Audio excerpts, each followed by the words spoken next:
Food also damn sian because it becomes shit literally, and then you also get fed from it, then you still have to pay kanina.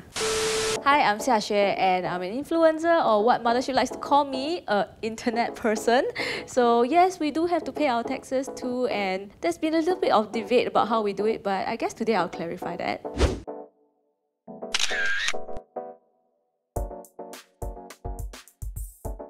If you receive something in lieu of payment, you are supposed to declare that as your income.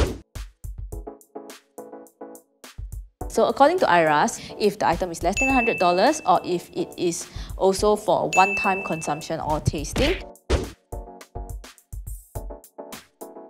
So according to IRAS, if my family or friends benefit from any sponsored products because of me, by right, I have to declare on their behalf lah. For example, if you're a prostitute and you keep getting LV bags, instead of cash, the LV bag is considered your income lah. So you're supposed to pay tax on your LV bags.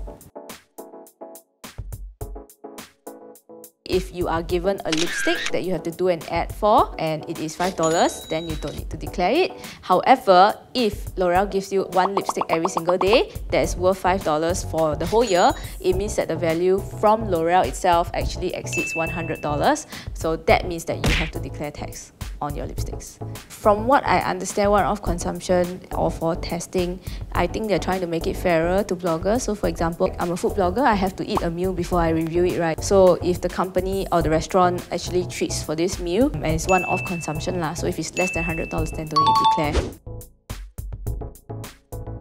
For example, if let's say a company decides to treat me to a holiday in, let's say, Phuket, okay, and they let my mom and Dash come along with me, then the entire trip, all the expenses, every single amount of money that the company spent is actually on me and is considered my income, even though I earn 0 cents for it.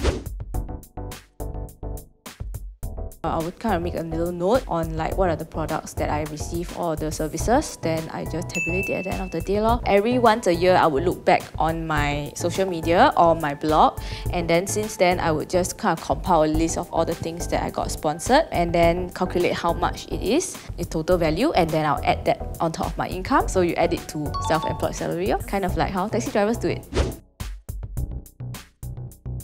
Usually for me, I tabulate the results, but if you get audited, the burden is on you to go and say, this is how I got my number, these are the things that I got sponsored lah. In fact, when you declare your taxes, when you give a lump sum, you are not required to actually break down that lump sum and say, on this day I received this, on this day I received this. That's only if you get audited.